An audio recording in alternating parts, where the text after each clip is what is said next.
कि हम इनमें मेथड्स को या फंक्शंस को कैसे प्रिपेयर करते हैं या कैसे उनको लिखते हैं। क्योंकि मेथड्स क्या होते हैं? Methods are the set of codes that are specifically design to perform some task. एक पर्टिकुलर टास्क को करने के लिए हमारे पास कुछ लाइन ऑफ कोड्स होते हैं जो एक साथ लिखे जाते हैं और उन्हें एग्जीक्यूट किया जाता है। तो लाइकवाइज यहाँ पे हमारे पास एक कीवर्ड होता है that is called def.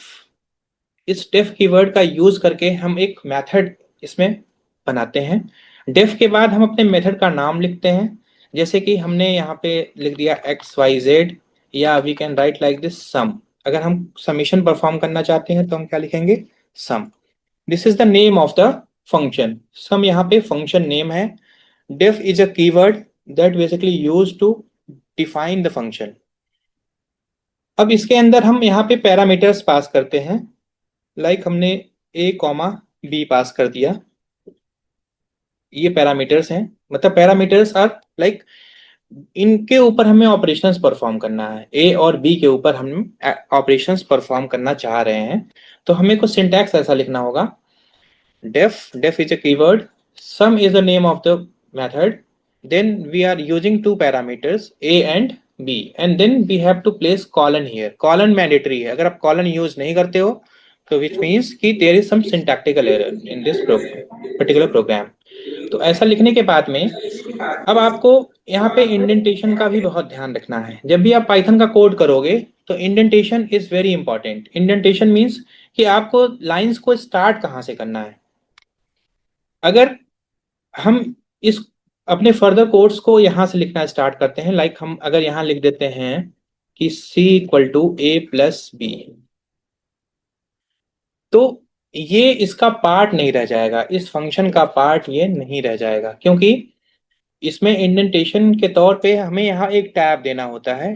At least one tab space यहाँ पे होना चाहिए। मीन्स ये लाइन इसके इस पर्टिकुलर फंक्शन या मेथड के अंदर है, इसलिए हमें यहाँ पे एक टैब का स्पेस रिक्वायर्ड है। इसका मतलब कि ये पर्टिकुलर कोड इस मेथड का पार्ट है। तो हम कुछ इस तरीके से सिंटैक्स को लिखेंगे, एंड देन हम यहाँ पे एक प्रिंटिंग स्टेटमेंट डाल देंगे that is sum of two numbers is c. इस तरह से हम इसको लिखेंगे। ओके, नाउ अब हमने मेथड तो बना लिया जिसमें हमारे पास एक सम मेथड है, और इसमें हम दो पैरामीटर्स को यहाँ पे पास कर रहे हैं अपने इस मेथड के अंदर, जिन पे हम एक प्लस ऑपरेशन परफॉर्म कर रहे हैं, और उनके समेशन को हम यहाँ पे ऐड कर रहे हैं। तो ये हमारा काम ये पर्टिकुलर मेथड कर रहा है। लेकिन जब तक हम इसको कॉल नहीं करेंगे मेथड को, तब तक इसे हम एग्जीक्यूट नहीं कर पाएंगे। तो कॉल करने के लिए हमें क्या करना होगा? हमें अपने इंडेंटेशन को यहाँ से शिफ्ट करके, इस लाइन से शिफ्ट करके कहाँ लाना है? बिगनिंग में। मतलब हम इस फंक्शन के बाहर आ गए हैं, इसके स्कोप के बाहर आ गए हैं। तो इसके लिए हमें अपना इंडेंटेशन बैक करना है। मतलब हमें स्टार्टिंग कहाँ से करनी है? जहां से डेफ स्टार्ट है। सॉरी, यहाँ पर हमें फर्दर इस मेथड को कॉल करना होगा। मेथड नेम क्या है? सम। और since it requires two values a and b, तो यहाँ पे हम उन वैल्यूज को, उन डेटा पॉइंट्स को हम चाहे तो पास कर सकते हैं। And this is the way we can call our function. हमने सिंपली इसको कॉल कर लिया यहाँ पे। अब इस पूरे कोड को हम एग्जीक्यूट करते हैं। सॉरी, यहाँ कॉलन छूट गया है। आप देख सकते हैं the sum of two numbers that is 40, क्योंकि हमने यहाँ पे 10 और 30 पास किया है। ये मेथड कॉलिंग है यहाँ पर। This is some method. जो सम मेथड है इसको हम यहाँ पे कॉल कर रहे हैं, तो this is some method calling. और ये हमारा पूरी डेफिनेशन है। इस पर्टिकुलर मेथड के अंदर हमारे पास दो स्टेटमेंट्स हैं। एक में हमने इन वैल्यूज को ऐड किया है, और दूसरे में हमने प्रिंट के थ्रू इनको प्रिंट कराया है। ओके, अब यहाँ पे एक चीज और हम डिस्कस करते हैं। जैसे ये अभी हमने 10 और 30 पास किया एज ए पैरामीटर, तो 10 किस में जा रहा है? इस ए में स्टोर हो रहा है, और 30 किस में स्टोर हो रहा है? इस बी में। What if we write like this b equal to 5? अगर यहां हम लिख देते हैं b इक्वल टू 5, तो इसका मतलब क्या हुआ, इसका मतलब ये हुआ कि अब यहाँ पर अगर हम कोई वैल्यू बी की नहीं देते हैं, केवल हम यहाँ सिंगल वैल्यू पास करते हैं, तो बाय डिफॉल्ट बी की वैल्यू हमारी क्या होगी, दैट वुड बी 5, क्योंकि ए हमारा 10 हो जाएगा और बी की हमने कोई वैल्यू यहाँ पे पास नहीं की है, तो बी अपने आप ये यहाँ पे क्या ले लेगा, इसकी जो डिफॉल्ट वैल्यू है दैट इज 5। तो इस तरह के पैरामीटर्स को हम डिफॉल्ट पैरामीटर बोलते हैं। आप इस कोड को रन करिए and you will get your answer that is 15। 15 कैसे आया, ए में जो वैल्यू स्टोर हुई है दैट इज 10, एंड बी में सिंस हमने यहाँ पे कुछ पास नहीं किया है एज अ पैरामीटर, तो जो इसकी डिफॉल्ट वैल्यू थी वो इसने यहाँ से पिक कर ली। अगर इन केस हम यहाँ पे कोई वैल्यू दे देते, लाइक हम दे देते 1, तो इंस्टेड ऑफ यूजिंग 5, बी में क्या कॉपी होता, 1, और बी की वैल्यू हो जाती 1 एंड द आउटकम भी 11, क्योंकि ए में 10 जाता और बी में 1। तो we can use default initialization along with we can also provide the value of the b as well here over here। तो आप अभी देखो, ये तो हमने भी बताया आपको डिफॉल्ट पैरामीटर्स आपके क्या होते हैं।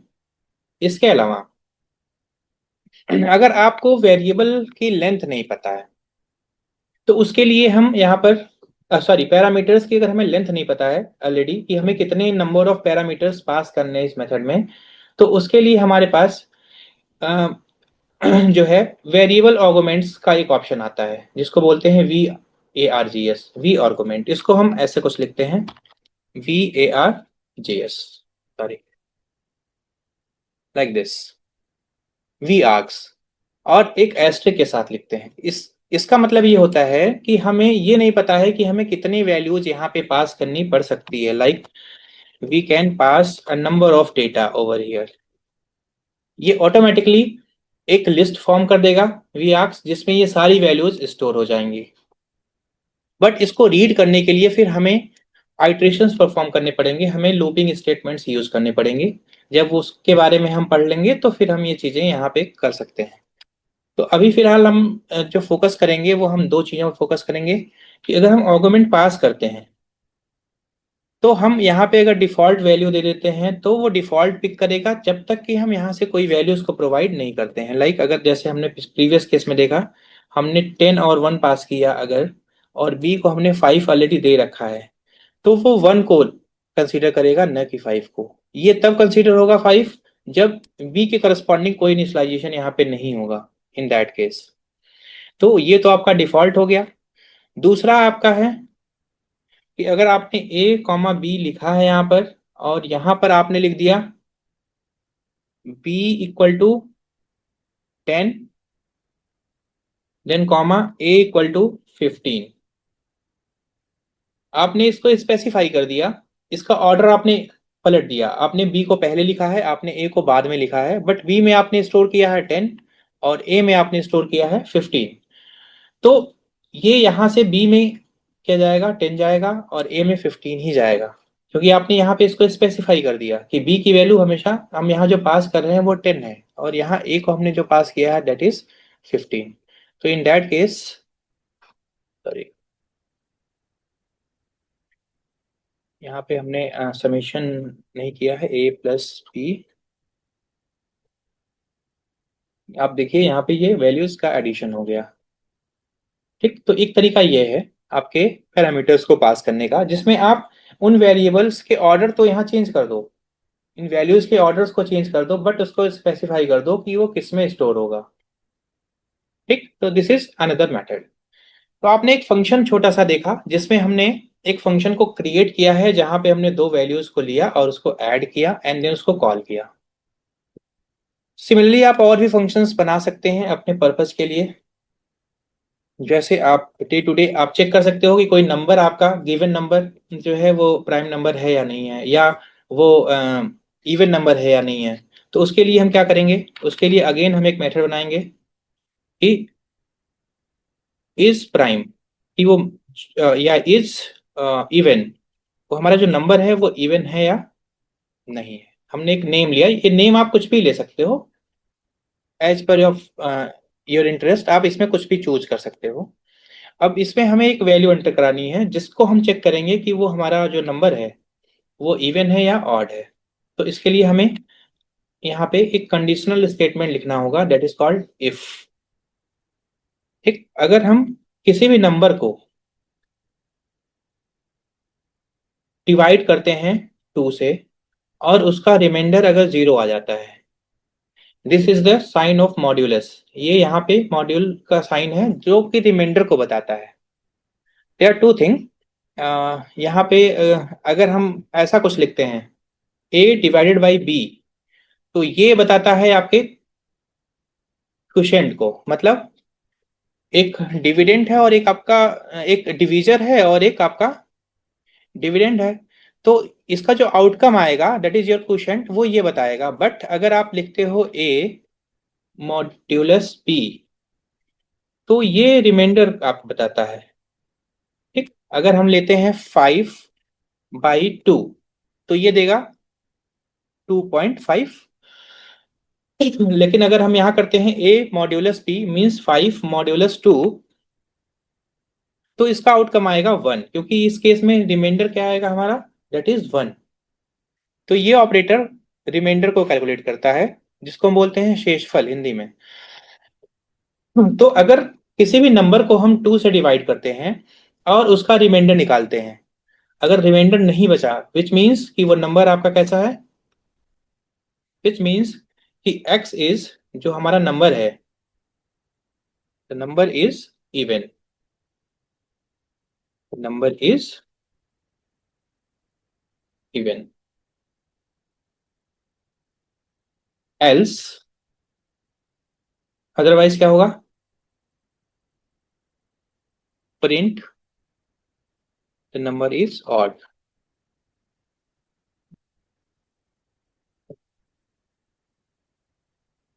ओके, तो हमने ये कुछ सेट ऑफ लाइंस आप यहाँ पे हमने लिखी हैं। जो ये प्रोग्राम हमारा बेसिकली ये क्या कह रहा है कि अगर हम एक नंबर इसमें पास करते हैं तो वो चेक करके हमें बताए कि ये जो नंबर है वो इवन है या ऑड है।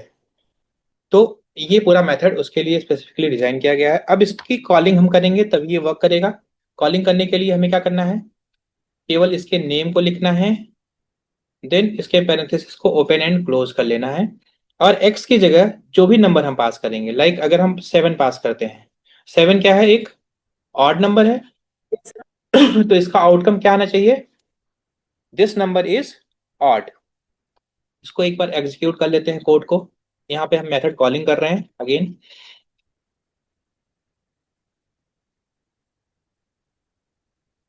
इस कोड को हम एग्जीक्यूट करते हैं, see this, the outcome is this number is odd.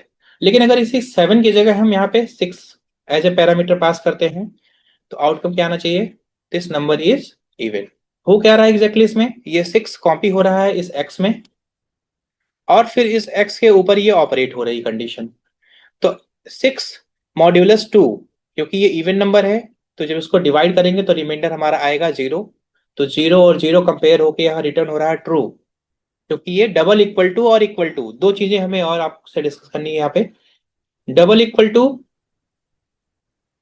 एक कंपैरिजन ऑपरेटर होता है और single equal to assignment operator होता है। हम अगर लिखते हैं 5 = 3 या 5 = 5 अगर हम लिखते हैं, तो ये कंपेयर करके हमें आउटकम देगा, means the outcome of this statement is true और फॉल्स। क्योंकि कंपैरिजन जब भी होगा तो या तो वो ट्रू होगा या फॉल्स होगा। जैसे हम कहते हैं कि 5 > 3, देन दिस इज ट्रू, ये क्या है, इसका आउटकम क्या आएगा, this is true. 3 < 10, this is true. 4 < 2, this is false. तो इसका आउटकम हमेशा क्या आएगा, इसका आउटकम या तो ट्रू आएगा या फॉल्स आएगा। जो भी कंपैरिजन ऑपरेटर्स होते हैं वो या ट्रू या फॉल्स देते हैं। लेकिन अगर हम लिख देते हैं a = 2, इसका मतलब कि इस a में, इस वेरिएबल में ये वैल्यू असाइन हो गई है, a की वैल्यू क्या हो गई है, 2 हो गई है। और यहाँ अगर हम लिखते हैं a = 5, विच मीन्स कि अगर a की वैल्यू 5 है तो ही इसका आउटकम ट्रू आएगा, अदरवाइज ये फॉल्स आ जाएगा। तो कंपैरिजन ऑपरेटर्स हमेशा ट्रू या फॉल्स रिटर्न करते हैं, और सिंगल इक्वल टू मतलब कि वो वैल्यू उस पर्टिकुलर वेरिएबल में हमने असाइन कर दी है, मतलब उस वेरिएबल को जहां भी हम प्रिंट करेंगे तो वो वैल्यू वो देगा, ठीक, उसका वो प्लेस होल्डर बन जाएगा। तो जैसे हमने यहाँ पे लिखा if statement, if x modulus 2 और डबल इक्वल टू हमने लगाया है, मतलब इस जीरो को इसके रिमाइंडर से कंपेयर कर रहा है। अगर इसका रिमाइंडर जीरो आ जाता है तो ये ट्रू रिटर्न करेगा, तो ये लाइन एग्जीक्यूट कर जाएगी, और अगर ये फॉल्स हुआ तो हम एल्स में आ जाएंगे। तो यहाँ पे जब हम 6 पास कर रहे हैं तो ये कंडीशन ट्रू हो जा रही है, ट्रू होते ही हमारे स्क्रीन पे क्या शो कर रहा है, दिस इज इवन। आप यहाँ देख सकते हो, यहाँ पे क्लियरली दिख रहा है दिस नंबर इज इवन। तो ऐसे छोटे छोटे प्रोग्राम्स जो आप अपने जावा और सी में इंप्लीमेंट किए हो, आप इन सिंटैक्सेस का यूज करके, हमने एक बेसिक सिंटैक्स या एक आपको एक थोड़ा सा ओवरव्यू इसमें दिया है कि हम इन चीजों को करते कैसे हैं एग्जैक्टली। मेथड्स इसमें कैसे हम बनाएंगे, मेथड की कॉलिंग कैसे करेंगे, पैरामीटर्स को पास कैसे करेंगे, उनकी वैल्यूज को असाइन कैसे करेंगे। तो ये सारी चीजें हम यहाँ पे वन बाय वन आपको थोड़ा सा डीफ कर रहे हैं। इंस्टेड ऑफ दिस हम आपको थोड़ी सी फॉर्मेटिंग की तरफ ले चलेंगे कि हम जैसे प्रिंटिंग स्टेटमेंट लिखते हैं, अगर हम यहाँ पे प्रिंट लिखते हैं, हमने लिखा दिस बोलू। इज माई फर्स्ट पाइथन आएंगी। बोलू। आ रही है। प्रोग्राम, हमने एक कोड सिंपली एक आवाज स्टेटमेंट आ रही लिखा है। प्रिंट के अंदर, फिर हमने लिख दिया प्रिंट हेलो एवरीवन। हमने 2 लाइन लिखा है, अब हम इसको एग्जीक्यूट करते हैं। देखिए हमने 2 प्रिंटिंग स्टेटमेंट दिया अलग अलग, पहली लाइन यहाँ पे प्रिंट हुई, फिर अगली लाइन न्यू लाइन में आ रही है, यहाँ पे आकर के प्रिंट हो रही है। और मैं चाहता हूं कि हम इन दोनों लाइंस को एक साथ एक के बाद एक देखें यहाँ पे। तो आपको करना क्या है इसमें, बेसिकली आपको इसकी थोड़ी फॉर्मेटिंग सीखनी है। यहाँ पे हम क्या चीज इसमें चेंज करेंगे, हमें पहली लाइन के एंड में हमें यूज करना है एंड, और एंड के आगे यहाँ पर हमें, अगर हम चाहते हैं कि स्पेस दे करके अगली लाइन प्रिंट हो, तो हमें सिंपली एक स्पेस दे करके और इसको छोड़ देना है। तो होगा क्या, पहले प्रिंट करेगा this is my first Python program, then एक स्पेस देगा, वो कर्सर आपका न्यू लाइन में नहीं आएगा, आपको एक स्पेस दे करके और इस लाइन को प्रिंट करा देगा। अब देखिए अभी ये आउटकम आप देख लीजिए जो पहले वाले प्रोग्राम में आया था, और ये चेंजेस करने से हमारा जो नया आउटकम आएगा आप उसको भी देख लीजिए। सी, ये जो हेलो एवरीवन नेक्स्ट लाइन में आ रहा था, वो यहाँ पर सेम लाइन में रिप्रेजेंट हो रहा है। मींस अब यहाँ पे अगर हम चाहते हैं, अच्छा ये हेलो और प्रोग्राम के बीच में जो स्पेस है ये टैब के इक्विवेलेंट हो जाए, मतलब यहाँ पे हमें टैब का स्पेस मिले, तो यहाँ पे हमें यूज करना होगा \t। यहाँ पे हमें यूज करना होगा \t। अब इसको रन करेंगे तो ये स्पेसिंग थोड़ी बढ़ जाएगी, जो यहाँ पे स्पेस है हेलो और प्रोग्राम के बीच में, ये आपका इंक्रीज हो जाएगा, ये एक टैब का स्पेस ऑक्यूपाई करेगा। इसके अलावा इसमें एक चीज और होती है, सेपरेटर्स। जैसे हम प्रिंट लिख रहे हैं, प्रिंट के अंदर अगर हमने यहाँ पे कुछ भी लिखा XYZ, देन हम कॉमा करके अगेन कुछ स्ट्रिंग लिख सकते हैं PQR, फिर कॉमा करके कुछ और इसमें स्ट्रिंग डाल सकते हैं MNP समथिंग, 3 स्ट्रिंग हमारे पास फॉर एग्जाम्पल है। देन हमने यहाँ पे यूज कर लिया सेपरेटर, सेपरेटर में हमने दे दिया डैश। तो अब देखिए इसका आउटकम क्या आएगा क्या प्रिंट हुआ, पहले हुआ XYZ, then dash, then PQR, then dash, then MNP। Means ये सेपरेटर्स जितने भी हमारे पास यहाँ पे स्ट्रिंग है जो कॉमा सेपरेटेड हैं उनके बीच में ये प्लेस हो जाएगा। ये सेपरेटर हम चेंज करें कुछ भी कर सकते हैं, we can use asterisk as well, तो इनके बीच में यहाँ पे एस्ट्रिक प्लेस हो जाएगा। वी कैन यूज कैप, हम कुछ भी इसमें जो भी सेपरेटर में हम यूज करेंगे तो वो इन स्ट्रिंग्स के बीच में आपस में आकर के ऐड हो जाएगा। या फिर we can use dot. And by default क्या होता है, बाय डिफॉल्ट अगर हम ये सेपरेटर नहीं यूज करते तो हमारा आउटकम क्या आता, हमारा आउटकम ऐसा आता, मतलब इनमें बाय डिफॉल्ट एक स्पेस रहता है, मींस सेपरेटर के नाम पर कुछ ऐसा रहता है, ये डिफॉल्ट है। अगर आप लिखते भी हैं तो भी ठीक है, नहीं लिखते हैं तो ये एज इट इज अपने आप इस कोड में ऐड हो जाता है। तो देखिए जो इसका आउटकम है और इसको हटाने के बाद जो जो आउटकम है वो दोनों आपको सिमिलर दिखेगा।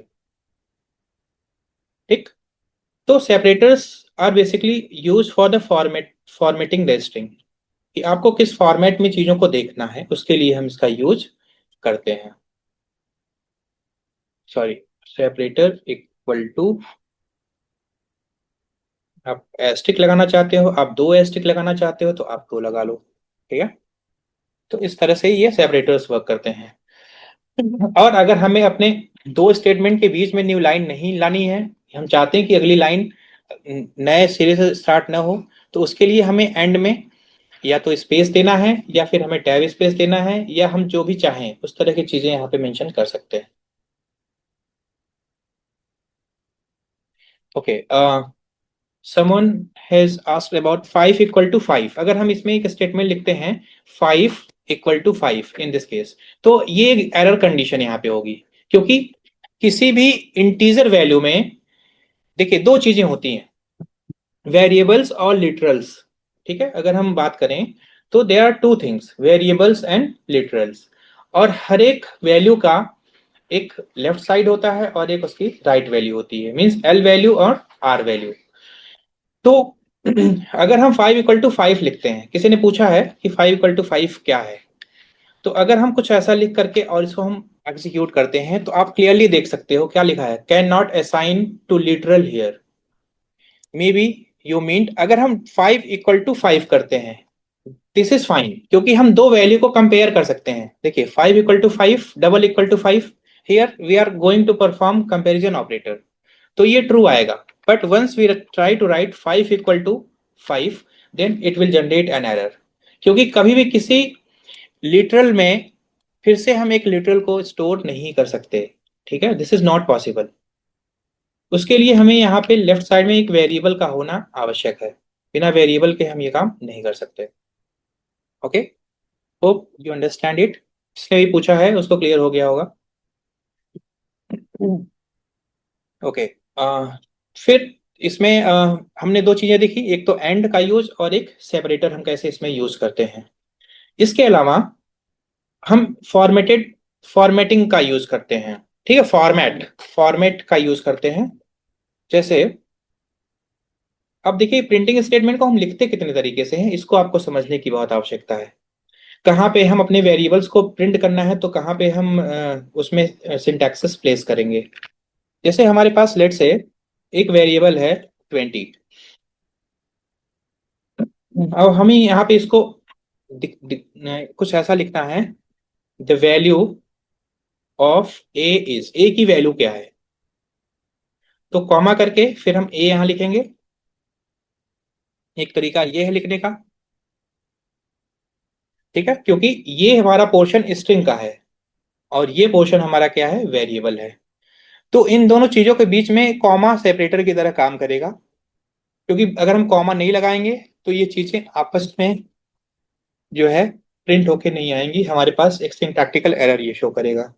बट अगर यही एक स्ट्रिंग होती, अगर ए में हमारा एक स्ट्रिंग होता इंस्टेड ऑफ इंटीजर, लाइक यहाँ लिखा होता हेलो, और यहाँ पर हम ए को प्रिंट कराते, तो दिस इज ऑल्सो फाइन, आपका आउटकम ऐसा जाता, the value of A is hello. But हम यहाँ पे अगर प्लस साइन यूज करते तो क्या होता, ये कॉन्कैटिनेट कर देता, ये क्या करता, ए इज ऑलरेडी ए स्ट्रिंग, ए क्या है, एक स्ट्रिंग है, और इसके पहले भी हमने एक स्ट्रिंग लिख रखा है, तो ये दोनों चीजें हमारी क्या हो जाएंगी, ये ऐड हो जाएंगी। ठीक है, क्योंकि ए में हमारा एक स्ट्रिंग है और जो यहाँ पे लिखा गया है डबल कोट्स में ये स्ट्रिंग है। पाइथन में स्ट्रिंग जो है, पाइथन में जो भी स्ट्रिंग लिखी जाती है वो डबल कोट्स में या सिंगल कोट्स के अंदर आप लिख सकते हो। ठीक है, जैसे मैंने कमेंट बताया, कमेंट मल्टीलाइन कमेंट, तो मल्टीलाइन कमेंट में हमने बताया था कि ट्रिपल कोट्स के अंदर आप स्टेटमेंट्स को लिख सकते हो, और फिर ट्रिपल कोट्स यूज करके, सॉरी, ट्रिपल सिंगल कोट्स आप यूज कर सकते हो, या आप ट्रिपल डबल कोट्स भी यूज कर सकते हो, अल्टरनेटिवली आप जो चाहो इसमें से। आप ऐसा भी लिख सकते हो, ट्रिपल जो आपकी मल्टी लाइन कमेंट होता है। तो सिमिलरली स्ट्रिंग या तो आप डबल कोट्स के साथ लिखो, दिस इज सेम, आप यहां भी लिखो, ये भी सेम। ठीक, ये दोनों चीजें सेम चीज रिप्रेजेंट कर रही हैं, सिंगल कोट्स और डबल कोट्स। ठीक। तो यहाँ पे जो आप देख रहे हो, हम डबल कोट्स लगा रहे हैं, यहाँ पे हम सिंगल कोट्स भी यूज कर सकते हैं, इसमें कोई प्रॉब्लम नहीं आएगी, द कोड इज फाइन। या हम चाहें तो डबल कोट्स भी यूज कर सकते हैं, तो ये फ्लेक्सिबिलिटी पाइथन हमको प्रोवाइड करता है। ओके। अब अगर ये चीज हमारी एक इंटीजर या एक फ्लोटिंग वैल्यू है और इधर का पोर्शन हमारा एक स्ट्रिंग है, तो उनको हम कॉन्केटिनेट नहीं कर सकते। देखिए, अगर यहाँ 10 है और हमने कुछ ऐसा लिख दिया, तो ये क्या देगा, can only concatenate string, means एक स्ट्रिंग ही स्ट्रिंग के साथ कॉन्केटिनेट हो सकती है। इसको हम समझते हैं ये क्या चीज है, कॉन्केटिनेशन। अगर हमारे पास 10 है और हमने +20 किया, तो द आउटपुट विल बी 30, क्योंकि दो इंटीजर हैं और जब भी हम प्लस साइन यूज करेंगे तो ये आपस में ऐड हो जाएंगे, means it is an arithmetic operator, and the purpose of this is basically to add the two values on either side of this operator. Okay, तो 10 और 20 को ये ऐड करके क्या दे देगा, 30। But once we are using some string, अगर हमने लिखा hello and then we use plus operator and we again write here word, तो इस केस में ये एडिशन नहीं परफॉर्म करेगा, क्योंकि हम दो स्ट्रिंग को कभी भी ऐड नहीं कर सकते, we can not perform mathematical operations over here.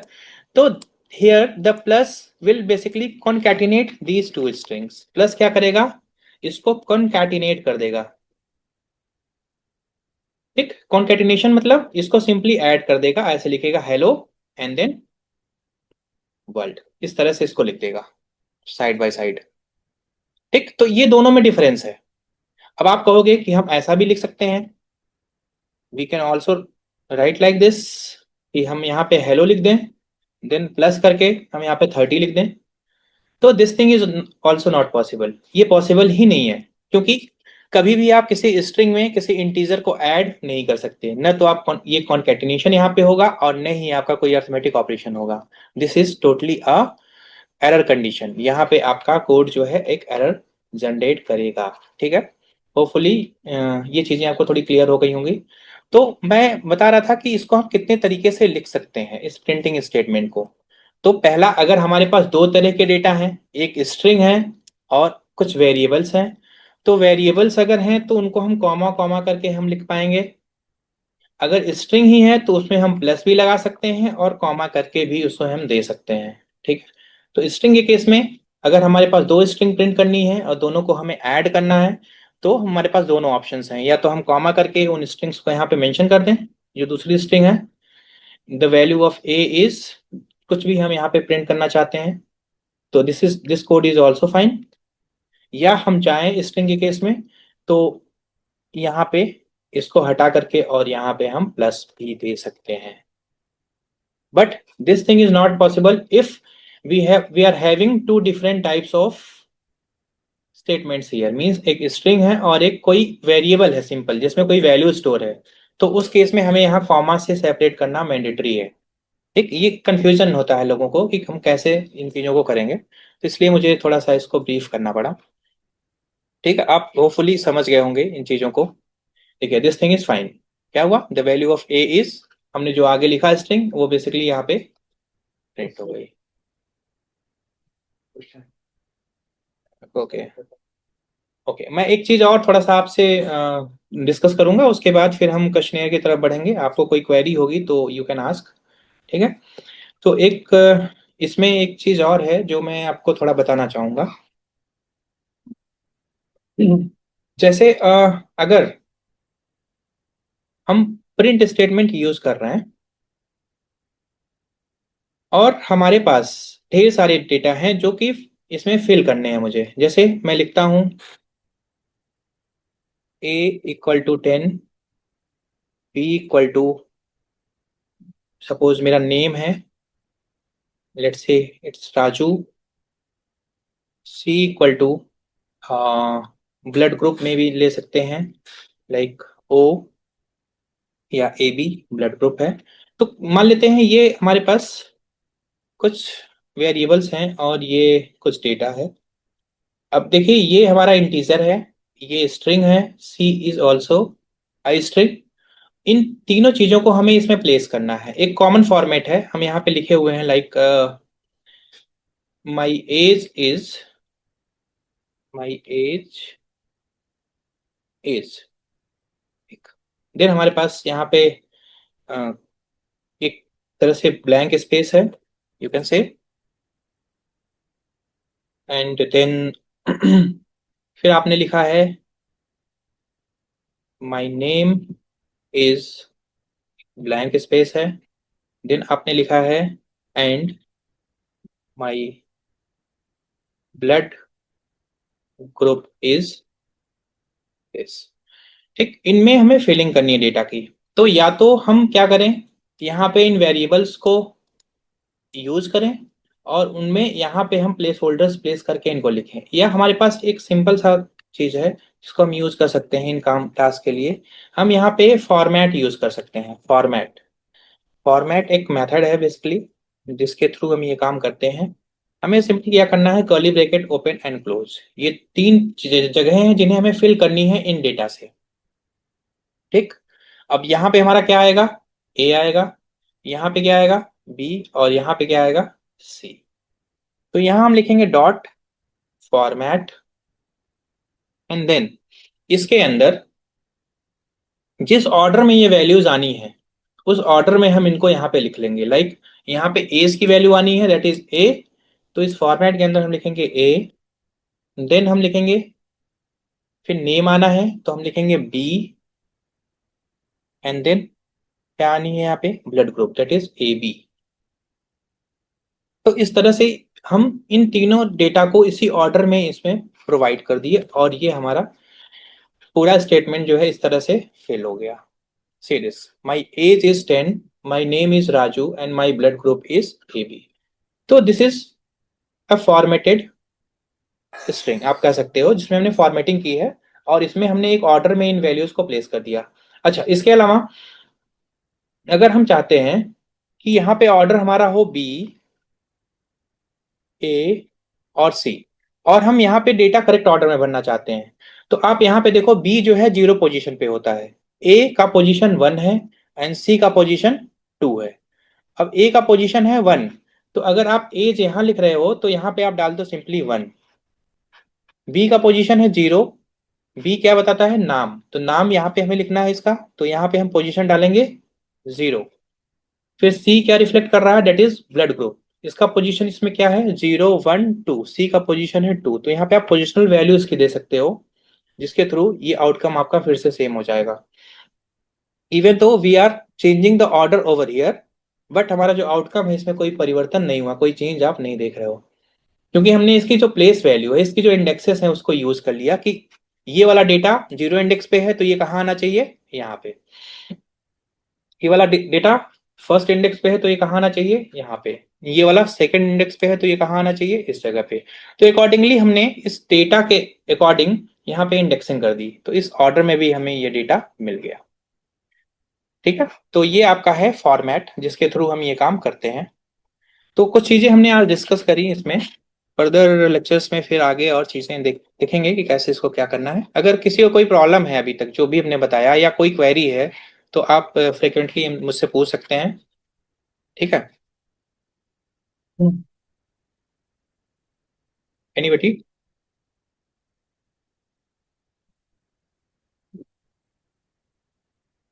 इसकी वॉल्यूम ऑन कर दीजिए।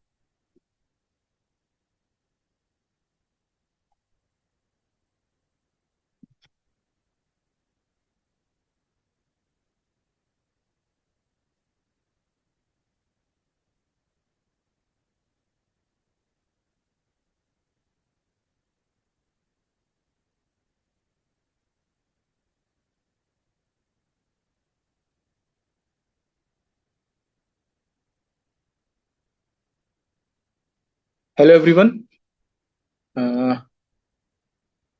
एक मिनट, ये लोग कुछ अनम्यूट करना पड़ेगा ना।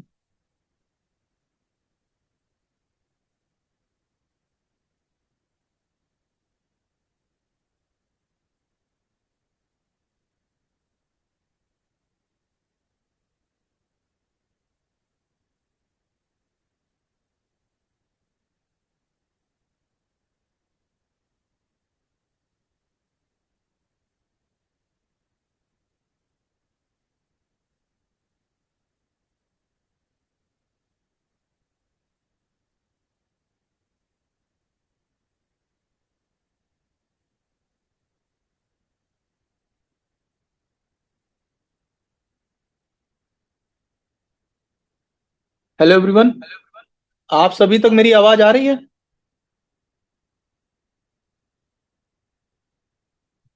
म्यूट। उनके एंड से भी म्यूट होगा ना। आप अपने एंड से अनम्यूट करके अगर कोई क्वेरी हो तो आप पूछ सकते हैं।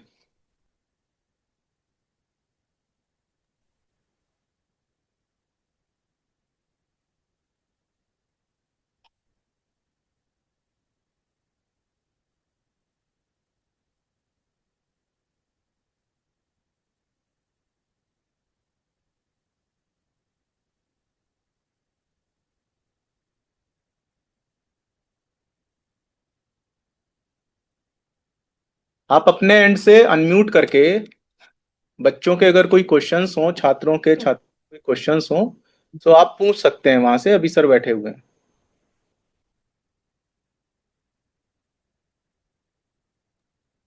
सर पीपीटी सेंड कर दीजिए। Okay, PPT Okay, will be share हो शेयर्ड इन जाएगा। The chat box. Okay. Okay sir. Okay, right now I am sharing the PPT.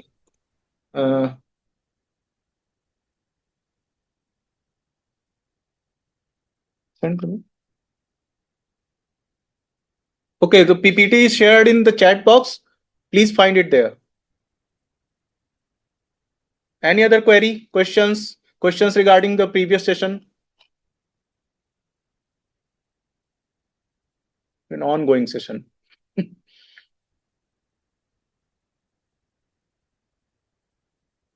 अगर कोई क्वेरी नहीं है इसका मतलब या तो सब समझ में आ गया या कुछ समझ में नहीं आया।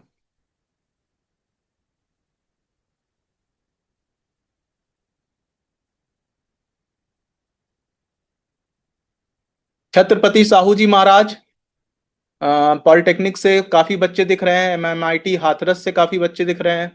MMIT Amroha, Hariharpur, Gorakhpur, Mawana Khurd.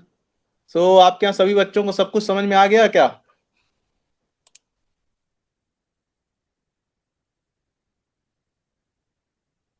Government girls polytechnic.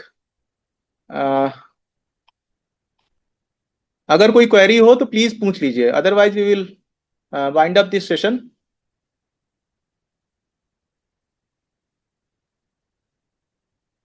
Chat box में मत लिखिए नेहा राजभर, आस्क क्वेश्चंस। अपना माइक अनम्यूट कीजिए और क्वेश्चन पूछिए चैट बॉक्स में। जी,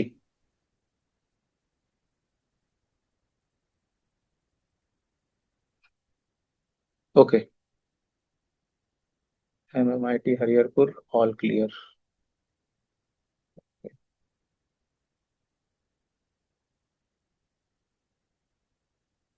फ्रेमवर्क के लिए so no more questions.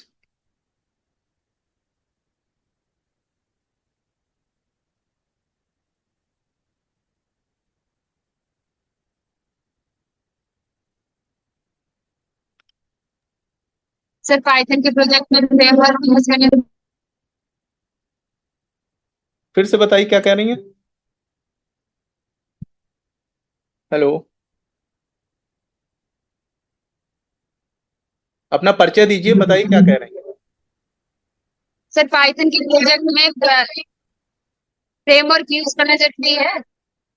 Framework, देखो फ्रेमवर्क की अगर बात है तो फ्रेमवर्क जो वेब डेवलपमेंट है बेसिकली, ठीक है, जहाँ भी आपको वेबसाइट्स वगैरह डिजाइन करने की नीड होती है तो वहाँ पे कुछ फ्रेमवर्क्स हैं सर्टेन जो यूज़ किए जाते हैं। जैसे जैंगो है आपका, फ्लास्क है, तो ये सब पाइथन बेस्ड हैं। तो अगर हमें इस तरह के कुछ डेवलपमेंट्स करने हैं या कोई फुल फ्लेज्ड एप्लीकेशन बनाना है तो वहाँ फ्रेमवर्क की नीड होती है। अदरवाइज जनरल पर्पज प्रोग्रामिंग में जहाँ पे हमें कुछ एप्लीकेशंस या कुछ छोटे मोटे प्रॉब्लम्स को सॉल्व करनी है तो वहाँ पे सिंपली हम जो है हार्ड कोडिंग करके उन चीज़ों को कर लेते हैं।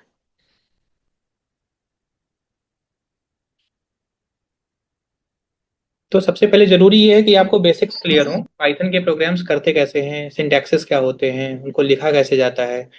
ठीक है, तो इसमें अभी काफ़ी चीज़ें आगे आपको ब्रीफ की जाएंगी और हैंड्स ऑन भी कराया जाएगा, जिसके थ्रू आप जो है इन चीज़ों से बहुत कंफर्टेबल हो जाएंगे। आपको ये सबसे इजी लगेगी इनफैक्ट, क्योंकि ये आसान है लिखने में भी और पढ़ने में भी।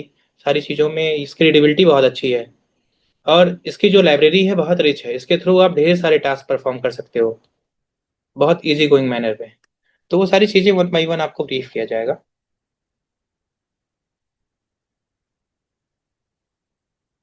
Classes will be conducted every week.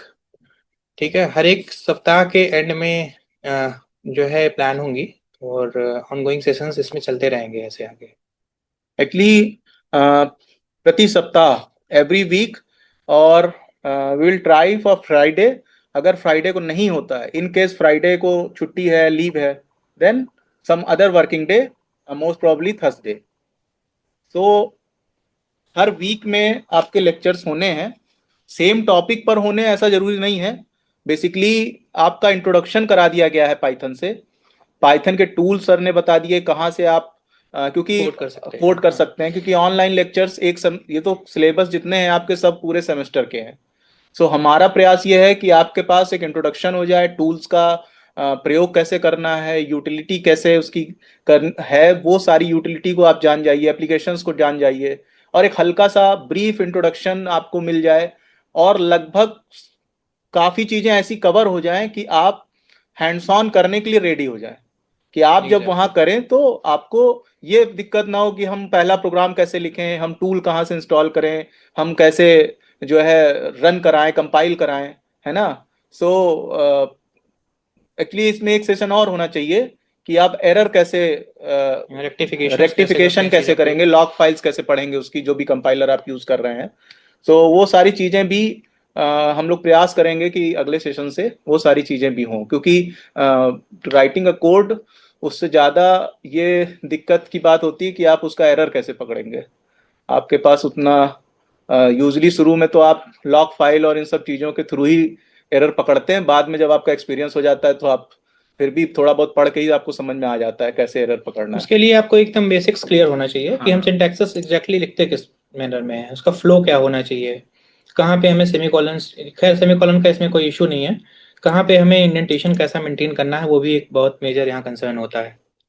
और एक चीज और है कि आई विल रिक्वेस्ट सर, और जो भी स्पीकर्स फ्यूचर में आएंगे, सो हम लोग उनसे ये रिक्वेस्ट करेंगे कि वो यहाँ तो जो लाइव लेक्चर ले रहे हैं ये तो वो अभी एडिट करके हमें भेजेंगे ही, साथ में इसके जो सब्सिक्वेंट लेक्चर्स हैं, अगर वो समय पाते हैं और करते हैं तो आगे के लेक्चर्स भी सर वो रिकॉर्ड करके हमें भेजेंगे। तो हमारा ईएमआरसी का एक यूट्यूब चैनल जो ऑलरेडी रन कर रहा है, और अगर आपको नहीं पता है तो आप YouTube पर ईएमआरसी का चैनल का एक लिंक आपकी संस्थाओं को भेजा गया था, उस लिंक के थ्रू उस YouTube चैनल को सब्सक्राइब कीजिए, और ये जो लेक्चर लाइव है ये भी रिकॉर्ड होकर के उस पर पड़ जाएगा। ये जो लेक्चर हुआ है इसकी रिकॉर्डिंग भी हो रही थी, सो ये रिकॉर्डेड लेक्चर भी आपको वहां पर यूट्यूब पर मिल जाएगा, और सब्सिक्वेंट लेक्चर्स भी सर रिकॉर्ड करके I will request him to record few more lectures and we'll upload it on official YouTube channel of EMRC IDT department of technical education.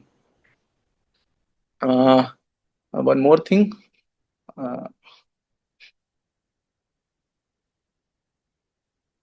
तब तक आप लोग क्वेश्चन आंसर जारी रखिए।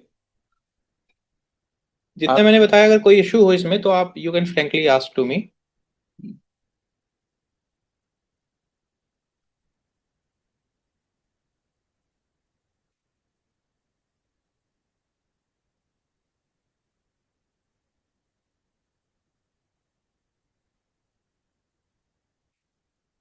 आपको मैं एक लिंक शेयर कर दे रहा हूँ चैट बॉट में, चैट बॉक्स में। तो